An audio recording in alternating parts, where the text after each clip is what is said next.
But yeah, let's talk about the format a little bit. So again, for those who don't know a lot about what I'm talking about, this is the flag set for the upcoming Final Fantasy IV Free Enterprise League.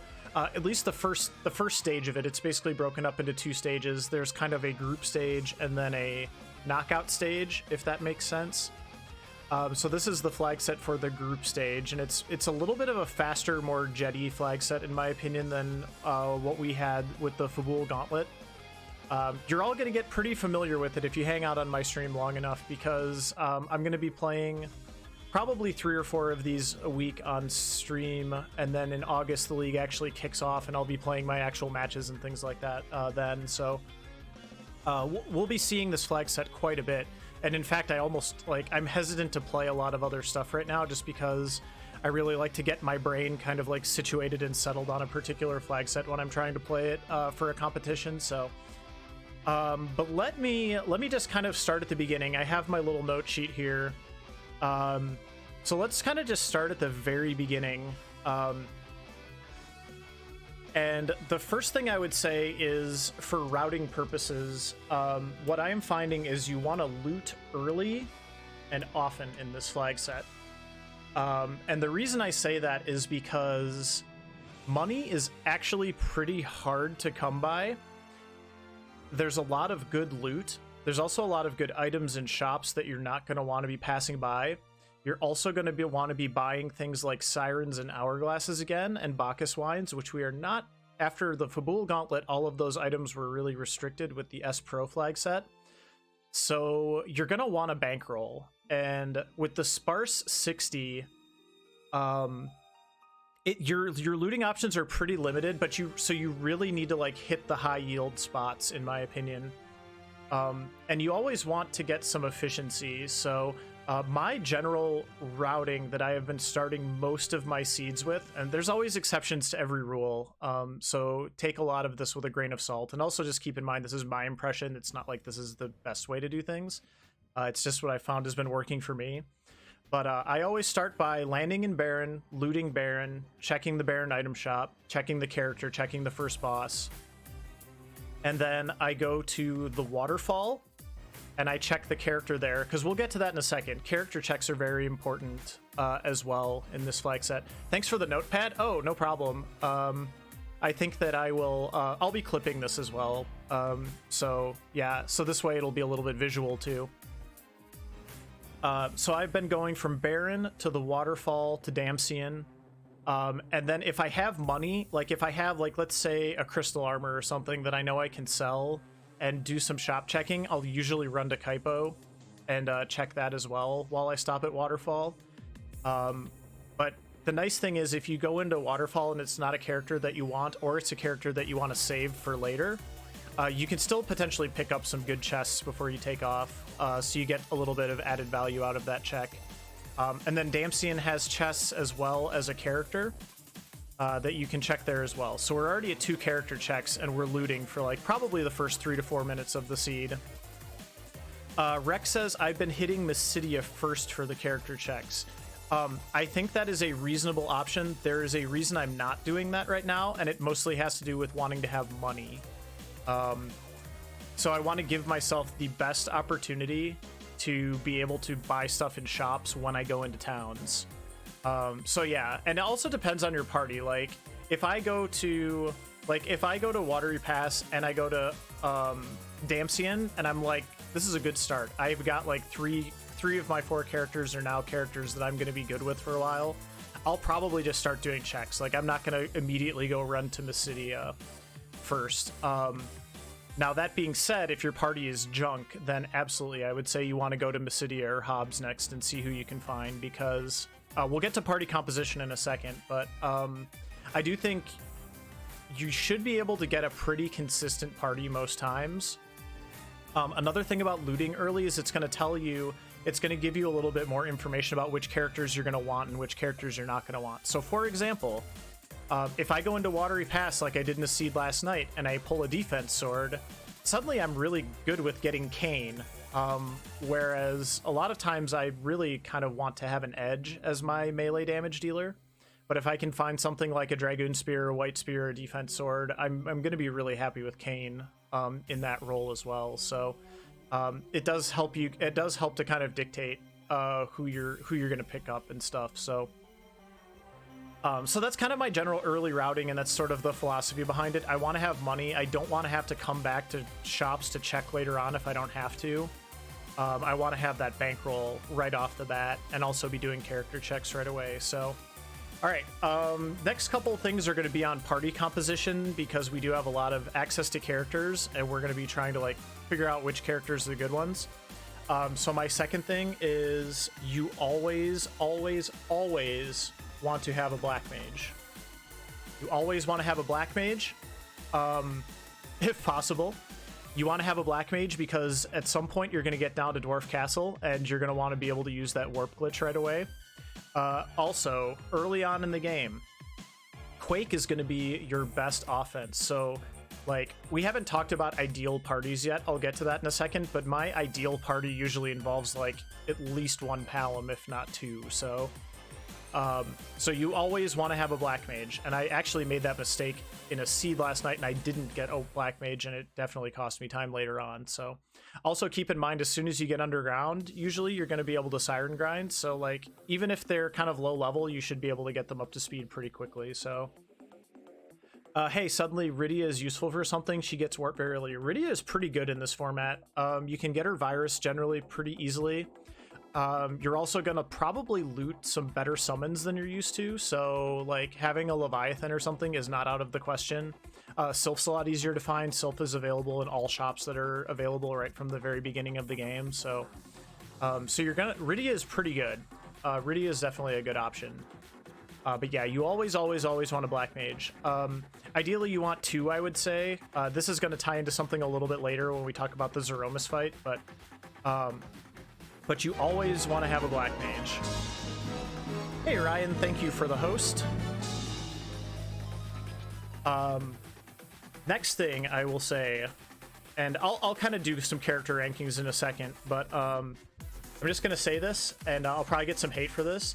Cecil is not that great. Cecil is not that great because he is going to be your agility anchor. If you have him in your party. So ideally you're going to want two, or you're going to have to be very careful about how you get your levels later in the game, or he is going to totally screw you on the agility front.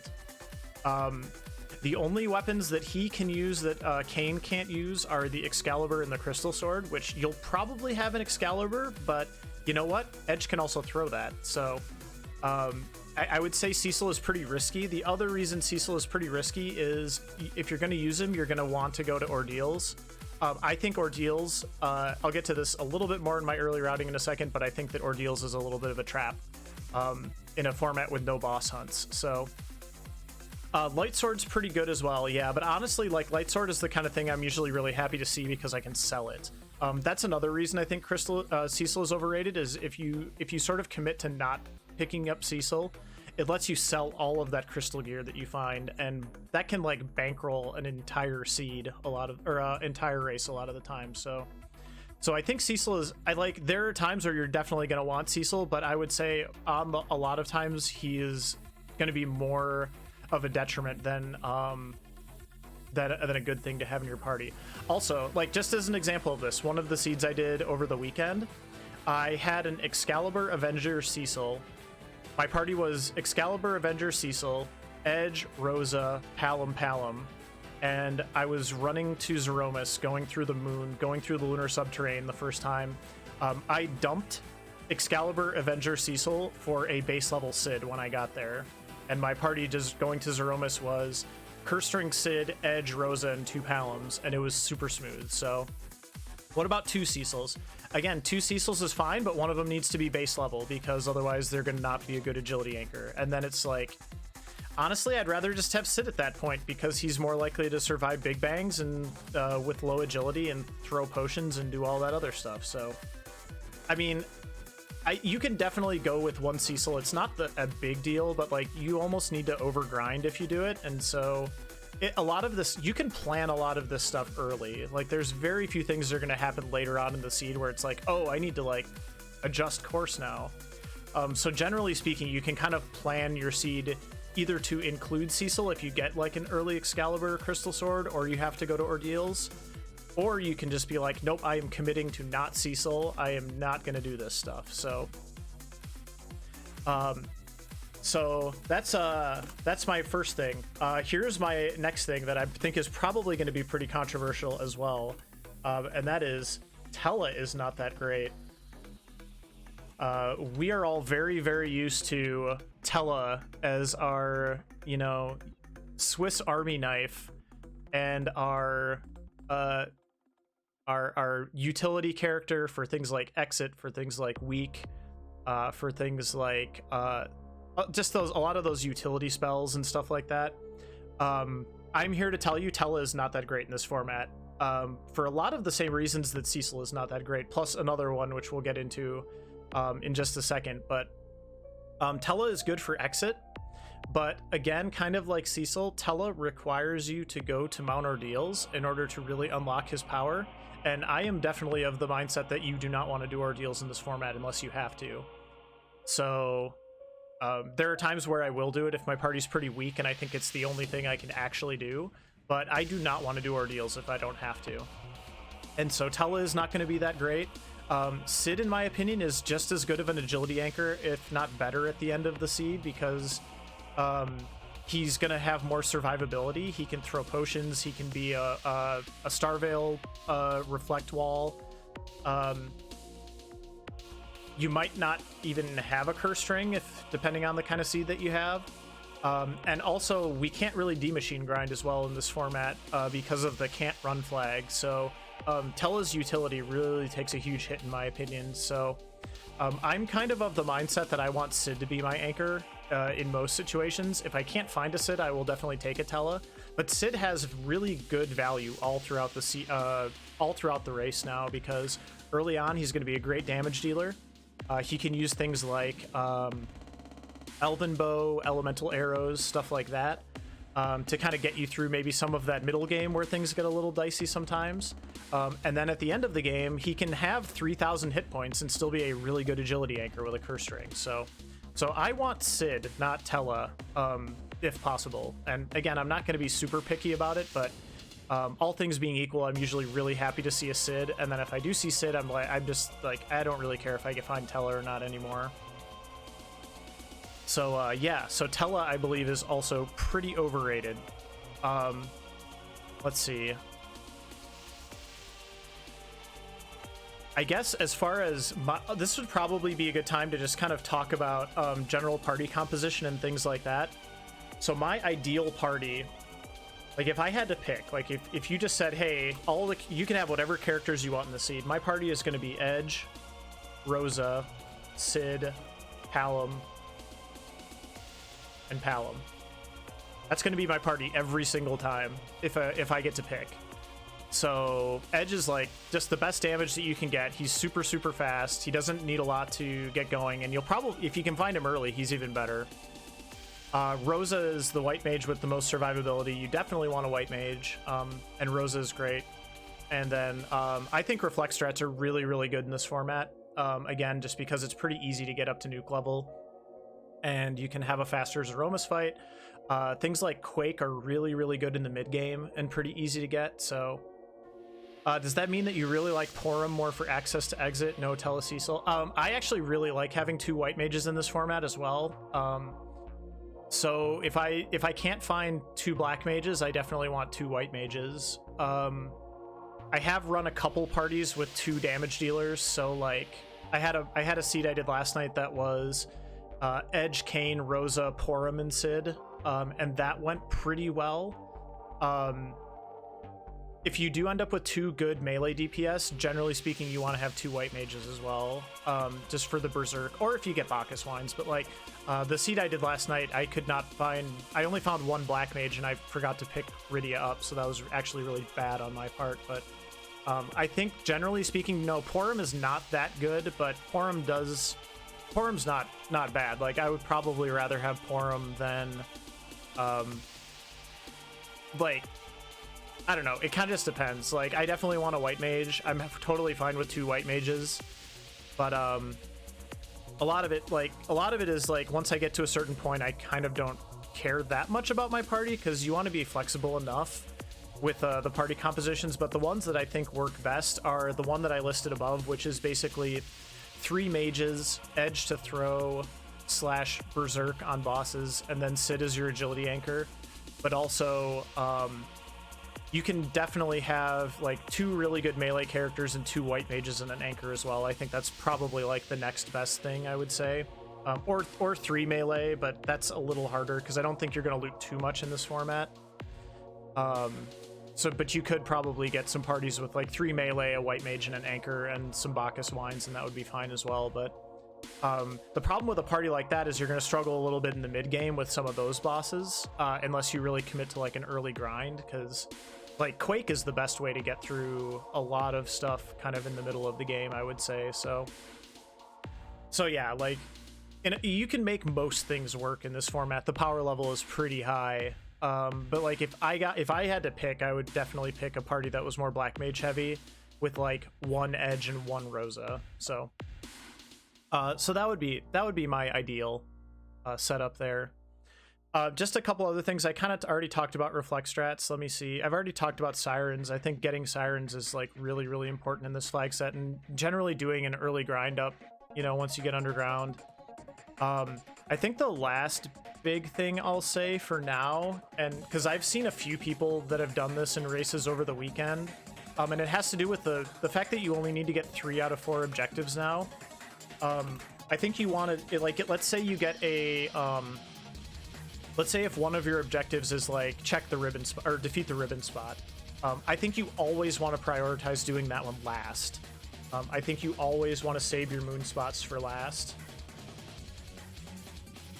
And most, like a lot of seeds, you're probably going to have a moon boss. So, and the reason for that is pretty simple. If you can clear 2 of your other objectives on the Earth, you just go do that one on the way to your Zeromus, and then like you're good. You don't even have to come back to Earth. So, but ideally you would want to, like if I had a moon boss, I'm always in my head kind of like pegging that one to be the last one that I do, just because I think it's just so much more efficient to, you know, get your checks on Earth done, hopefully get 2 of your objectives done, find the darkness crystal, get your grind done, go to that one moon spot that you need to do, and then just go straight to Zeromus. So I've seen a lot of people going early moon, and to me, I kind of don't get it, especially with the like being able to do eggs and stuff. I think it's, and the characters also not generally paying off as much. Like you can find an edge anywhere, there's no Fusoya.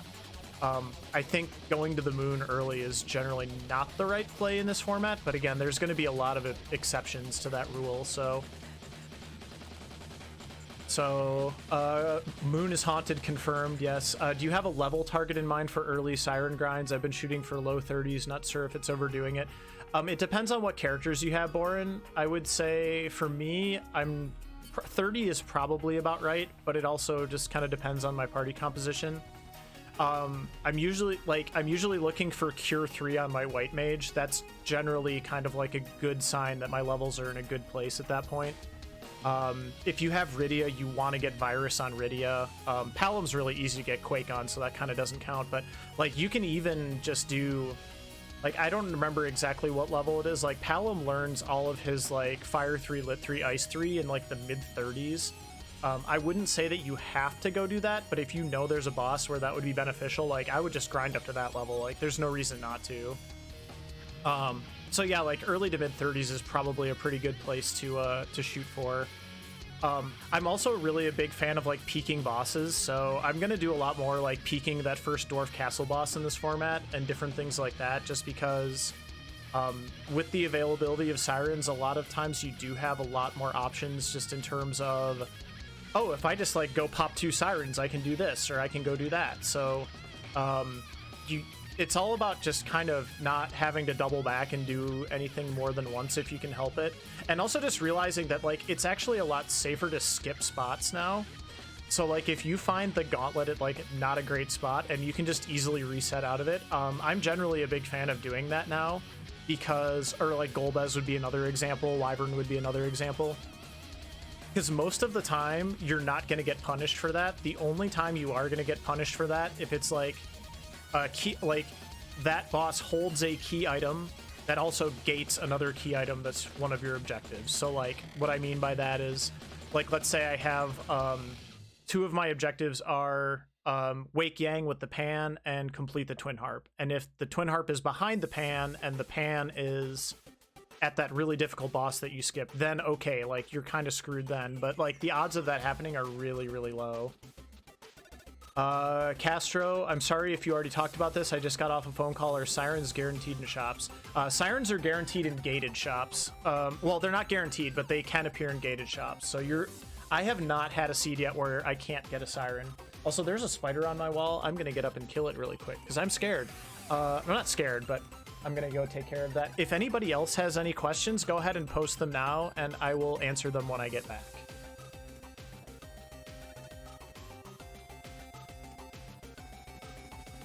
You can listen. It's gonna be very violent.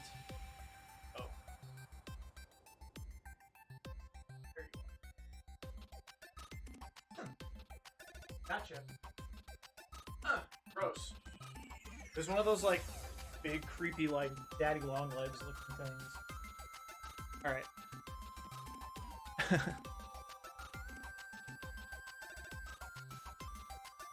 Alright. Just making sure. I've had 2, but I'm not certain. I looked in all the shops. I mean, it has to be a gated shop. So like if they were in Eblin and you never found the hook, like you're not gonna get them then. But yeah, or like on the moon, that like it's possible they're not going to be in the seed either. Like I don't think it's guaranteed, but they can be in gated shops. So, but yeah, generally speaking, I think these are some good, just sort of beginner rules or things to look for. So again, loot early and often. Check your character, do your character checks in an efficient way. Always have a black mage. Cecil and Tellah, probably not as good as you remember them being. I would say, and your mileage may vary, but I would say my ideal party is 3 mages, an anchor, and edge or cane with a good weapon, so that you have a little bit of flexibility to get through certain spots. But ideally, I want to do reflect strats on Zeromus. Save your moon spots for last, and I'll just put this one up here that I mentioned at the end there. Don't be afraid to reset out of something long, because of the fact that even if it is a quote-unquote required spot, you might have another required spot that you can just go get instead of that one. So yeah, I would say those are kind of like my early tips right now. Do you like an Eblin Castle loot run? No, I do not. I do not like an Eblin Castle loot run. T Wildish means that a lot of chests are going to have good stuff anyway, and I mostly care about building my bankroll because I can buy a lot of stuff in shops. I kind of don't care as much about like finding those good items in chests, I would say. Question: do you worry about saving people if you feel like you need an anchor at the end, or is that needed to be worried about in the setup? Really, okay. So there's a couple things. Yes, I think there are certain characters I think that you should bank if you're not sure how your seed is going to play out. Those characters are Edward. I would almost always bank an Edward somewhere, because first of all, Edward strats are going to be more popular in this format. You probably, if you're serious about competing in this, you probably need to take the time to learn Edward strats, and I probably will have a seed at some point where I can do them, and I know it sucks, and I know like nobody likes it, but you should probably learn how to do it, because you're going to get that seed where all of your objectives are early. You're going to find the pass and not the darkness crystal, and you're going to want to go to Zeromus, and that's just how it's going to be. So I do have a video up on doing Edward strats. I will probably have to do them on stream at some point, but yeah, like if you're serious about competing in this format, I hate to say it, but you probably do need to learn Eddie strats. So Edward is one, Sid is one, Cecil is one. Those are probably the 3 that I would be like. A really good example of this would be like Watery Pass. So like if I walked into Watery Pass and I saw one of those characters, or like Sid's not the same. Like Sid, if I had a Sid already, I would probably do that. Otherwise I would take him. But I would probably reset out of that and make sure that I saved so I could come back and potentially get them later, because that's a really easy character pickup to bank for later. Some of the other ones you can't really do that with, but yeah. You haven't been doing Eblan Castle Run? Just curious to hear your thoughts. Yeah, I mean, I find it hard to believe you're going to be in a situation where your party is so bad and your situation's going to be that dire where you need to do that. But, I mean, you could potentially pull something nice like a Stardust Rod with like a mage heavy party or something. So I just haven't had a lot of times where I felt like I've needed to loot for quality. I've mostly felt like I've needed to loot for quantity so that I can sell stuff and have money. So how many times will people be punished for missing Demist at Sealed Cave? Probably not that much, Boren, but that is obviously something you want to keep in mind. That's another reason I like to face check a lot of boss spots, is because the sooner I find Demist, the better. I also don't generally like to aggressively check the early boss spots as much either. And also, like, skipping ordeals, that's something that you get a little more nervous about, but that you're not always going to skip ordeals, but like, if I feel like I have the ability to do so, I like to skip ordeals, so. But yeah, those are all good questions. There was something else I was just going to mention, too, that made me think of. Oh, a couple things that I've seen people doing, or that I've done that I need to actually fix. And there's a couple other little things I will point out as I'm running that are a little bit different that I've figured out how to do. Because, like, the save points not having a pop-up is actually, like, kind of a little thing that I'm unlearning right now. Your mileage may vary, but the last Eblan check you did found 3 Excals. Okay, well, I mean, that's good to know. That's a lot of value, so I haven't really seen people doing that. I haven't done it myself, but I mean, if you say that that's what you're finding there, that's pretty good, and then, you know, it does make sense, so. But it's a check that, you know, it's going to take you out of your way, and I like to stay on my path as much as I possibly can, so. But the thing I was going to say, so 2 characters that you want to strip of their stuff when you get them. Yang, if you don't have a Fire Claw for an edge yet, you can get a free Fire Claw off of Yang, which is actually pretty good. And then the second is, if you ever have to dismiss a second edge, always, always, always keep their stuff. I guess it's not necessarily a second edge, but like if you end up in a situation where you don't need edge, take his stuff, because he has a bandana and he has a black belt, and I've been guilty of that a couple times as well. So they actually have pretty valuable gear, even if you don't end up using them. So okay, I think that is good for now.